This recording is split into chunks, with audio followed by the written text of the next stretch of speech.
మెదడులో రక్తస్రావం జరగడం అనేది అత్యవసర పరిస్థితి. ఈ విపత్కర పరిస్థితిలో సాధ్యమైనంత వేగంగా వైద్య సాయాన్ని అందించాల్సి ఉంటుంది. మెదడులో రక్తస్రావం జరగడానికి చాలా వరకు అధిక రక్తపోటే కారణంగా ఉంటుంది. అలాగే మద్యపానం అలవాటు ఉన్నప్పుడు, ఏళ్ల కొద్దీ మందులు వాడుతున్నప్పుడు కూడా మెదడులో రక్తస్రావం జరిగే అవకాశాలు ఉంటాయి. ఆలస్యం అవుతున్న కొద్దీ ప్రాణాలకు ముప్పు ముంచుకొచ్చే ఇలాంటి విషమ పరిస్థితిలో ఏం చెయ్యాలో, వెంటనే ఎలాంటి చికిత్స అవసరమవుతుందో డాక్టర్ని అడిగి ఇప్పుడు తెలుసుకుందాం.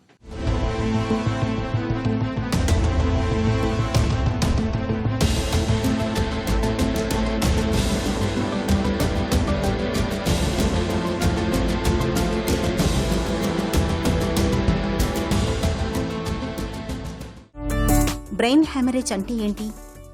బ్రెయిన్ హెమరేజ్ అంటే మేము బై న్యూరోసర్జన్స్ మేము ఎలా పిలుస్తామంటే ఇట్స్ కాల్డ్ ఇంట్రాక్రెనియల్ హెమరేజ్. ఇంట్రాక్రెనియల్ హెమరేజ్ అనేది అంటే బ్రెయిన్లో బ్లీడింగ్ అవ్వడం. అంటే ఏ కారణం వల్ల కానీ, అంటే బీపీ పెరగడం వల్ల కానీ, లేదా పడిపోవడం వల్ల కానీ, తలకు గాయం అవ్వడం కానీ, యాక్సిడెంట్ అవ్వడం వల్ల కానీ బ్రెయిన్లో మెదడులో బ్లీడింగ్ అయితే, లేదా కొన్నిసార్లు పేషెంట్ బ్లడ్ థిన్నర్స్ అంటాం, అంటే యాంటీకోగులెంట్స్ కానీ యాంటీ ప్లేట్లెట్స్ వాడేటప్పుడు స్లైట్ చేంజ్ ఇన్ ప్రెషర్, అంటే కొంచెంగా బీపీ పెరగడం వల్ల బ్లీడింగ్ అయ్యే అవకాశం ఉంటుంది.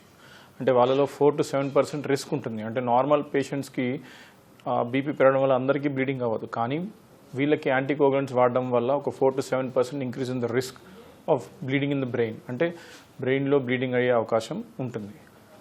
ఎక్కువ కారణం మోస్ట్ ఆఫ్ ద టైమ్స్ అంటే నెగ్లెక్టెడ్ బీపీ, అంటే క్రానిక్ హైపర్టెన్షన్ నెగ్లెక్ట్ చేయడం వల్ల వచ్చే మెడికల్ ఎమర్జెన్సీ ఇంట్రాక్రెనియల్ బ్లీడ్. సో దీనిలో మనం చూసామంటే బ్రెయిన్ టిష్యూలో బ్లీడ్ అయితే మనం ఇంట్రా పారెంకెమల్ హెమరేజ్ అంటాము. అదే బ్రెయిన్ పొరల పైన బ్లీడింగ్ అయ్యే అవకాశం అని, ఒకవేళ దాన్ని డిఫరెన్షియేషన్ ఎలా అంటే mother layer of the brain, దాన్ని డ్యూరామాటర్ అంటాం. ఆ డ్యూరామాటర్ పైన అయితే ఎపిడ్యూరల్ హెమటోమా అంటాం, డ్యూరామాటర్ కింద అయితే సబ్డ్యూరల్ హెమటోమా అంటాం. So there are different types of bleeding. మెదడు రక్తనాళాల్లో రక్తస్రావానికి కారణాలేంటి? ఎక్కువ శాతం అంటే మెజారిటీ ఆఫ్ ద పేషెంట్స్, అంటే 40 to 50% of incidents brain haemorrhage కారణం బీపీ. అంటే 40 years దాటంగానే మనకి ఏమీ లేదు అని ఒక ధోరణిలో పేషెంట్స్ చాలా వరకు నెగ్లెక్టెడ్గా ఉంటారు. Because of stress, psychological factors కావచ్చు, సెడెంటరీ లైఫ్ స్టైల్, అంటే ఎక్కువ శాతం కూర్చొని వర్క్ చేయడం, లేదా loss of physical activity, weight control management చేయకపోవడం, lot of junk food, sleep, anxiety, depression, these are all the stress factors. ఇందులో ఏమాత్రం మనం నెగ్లెక్టెడ్ ఉన్నా కూడా మనకి రిఫ్లెక్ట్ అయ్యేది క్రానిక్ హైపర్టెన్షన్. అంటే బీపీ నెగ్లెక్ట్ చేయడం, సరైన రెగ్యులర్ చెకప్స్ లేకపోవడం వల్ల బీపీ పెరిగే అవకాశం, సడన్ షూటప్ అవడం వల్ల పడుకునేటప్పుడు ఎక్కువ శాతం మనం వింటాం ఎమర్జెన్సీ, రాత్రి పడుకున్నాడు, పొద్దున్న లేవగానే పేషెంట్ పల్స్ లేదు అని.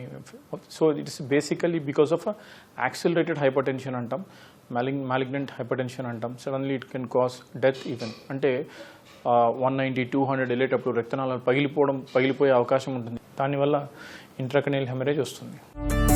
బ్రెయిన్ హెమరేజ్ ఉన్నప్పుడు ఎలాంటి లక్షణాలు కనిపిస్తాయి?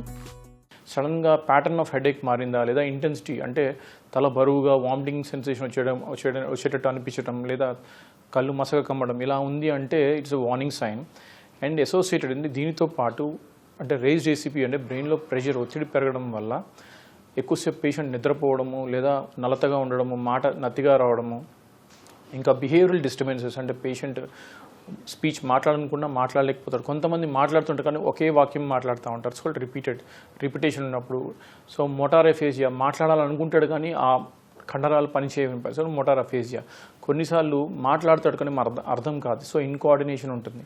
సో దీనికి కూడా ఒక స్పీచ్లో డెఫిసిట్ అన్నట్టు. అందుకే బీ ఫాస్ట్ అంటాము. ఫాస్ట్ అంటే ఎఫ్ అంటే ఫేషియల్, అంటే ఫేస్ పైన డ్రూపింగ్, అంటే ఫేషియల్ డ్రూపింగ్, ఒక ముఖం ఒకవైపు వంకరపోవటం, దాని ఫేషియల్ డీవియేషన్ కానీ ఫేషియల్ డ్రూపింగ్ అని అంటాము. ఇంకా ఆమ్ అంటే ఒక చేయి కాలు పడిపోవడం కానీ. స్పీచ్, ఎస్ అంటే స్పీచ్ స్లరింగ్ కానీ, స్టటరింగ్ కానీ, అన్ని స్టటరింగ్ అని కాదు, కంటిన్యూస్గా స్పీచ్ ఒక రకంగా తగ్గిపోవడం, క్వాలిటీ ఆఫ్ ద స్పీచ్ తగ్గిపోవడం, ప్లస్ స్పీచ్ మాట్లాడుతున్నది క్వాలిటీ లేకపోవడం. సో ఇవన్నీ కూడా ఒక వార్నింగ్ సైన్స్ అని చెప్పుకోవాలి. మెదడు రక్తనాళాల్లో రక్తస్రావాన్ని మీరెలా గుర్తిస్తారు? ఎలాంటి పరీక్షలు చేస్తారు? ఒకసారి ఒక పేషెంట్ ఎమర్జెన్సీకి వచ్చాడంటే the first golden standard of diagnosis అంటే మొడాలిటీస్, అంటే రేడియోలాజికల్గా CT scan, CT brain plain అంటాము, సిటీ బ్రెయిన్ కాంట్రాస్ట్ అంటాము. దీనిలో రక్తస్రావం అయినప్పుడు మనకి క్లియర్గా తెలిసిపోతుంది. సో ప్యాటర్న్, లొకేషన్, సైజ్ అన్నీ కూడా మనకి అర్థమైపోతాయి. And if it is damn emergency, ఒకవేళ ఎమర్జెన్సీ సర్జరీ చేయాలి అనుకున్నాం అనుకోండి, the size of the bleed matters. అంటే ఒకవేళ మేజర్ బ్లీడింగ్ అయింది, సో డాక్టర్, న్యూరోసర్జన్ కానీ న్యూరో ఫిజిషియన్ కానీ ఒక ఎమర్జెన్సీ డిక్లేర్ చేయాల్సి వస్తుంది, వెంటనే సర్జరీకి తీసుకోవాల్సిన పరిస్థితి వస్తుంది. సర్జరీ అంటే క్రెనియాటమీ అంటాం. బ్రెయిన్లో right side and left side తీసుకుంటే మనకి ఎలక్వెంట్ సైడ్ అంటే ఇంపార్టెంట్ అనే భాగం అంతా కూడా లెఫ్ట్ సైడ్ రిప్రజెంట్ అయి ఉంటుంది. ఇందులో కూడా ప్యాటర్న్ ఆఫ్ బ్లీడ్ అంటే కొంచెంగా బ్లీడింగ్ అయిందా లేదా major 10 centimetres, 5 centimetres, 2 centimetre, 1 centimetre pattern of bleeding కూడా మనం ఒక లొకేషన్ చూసి ఇది బీపీ వలన అని చెప్పగలుగుతాం. కొన్నిసార్లు ఎన్యూరిజమ్స్ అంటాం, బుడగ వల్ల ఏదైతే అది పేలటం వల్ల లేకపోతే దానిలో రక్తం చిమ్మటం వల్ల వచ్చే ప్యాటర్న్ ఆఫ్ బ్లీడింగ్ అంటే సబర్కనాయిడ్ హెమరేజ్ని మనం ఎన్యూరిజమల్ అంటాము. సో దీనిలో మనం ఎవాల్యుయేషన్ కోసం వస్తే ఒక సిటీ స్కాన్ అయ్యాక మనకి ఇంకా అర్థం కావటం లేదు అన్నప్పుడు the next level of evaluation ఏంటంటే MRI brain plain followed with MRI angiogram and MRV.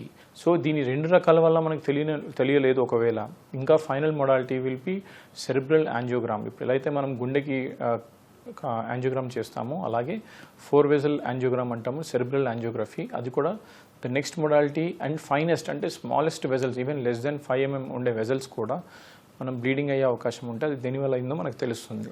MRV అనేసరికి వీనోగ్రామ్. సో ఈ వీనోగ్రామ్ చేస్తే మనకి కొంతమందిలో ఎస్పెషల్లీ ఉమెన్లో చూసామంటే థ్రాంబాటిక్ ఈవెంట్ టెండెన్సీ ఎక్కువ. ఎందుకంటే వాళ్ళలో బీపీ ఎప్పుడు చూసినా కూడా because of the blood loss regular monthly they will show low BP అంటే లో హైపోటెన్షన్ అంటే హైపోటెన్షన్ ఉంటుంది. దీనికి తోడు మనం ఈ రక్తం మందగా అవ్వడం వల్ల థ్రాంబోసిస్ వచ్చే ఎక్కువ ఈవెంట్స్ ఎంఆర్ వీనోగ్రామ్ అంటాము, దానిలో డిటెక్ట్ చేసే అవకాశం.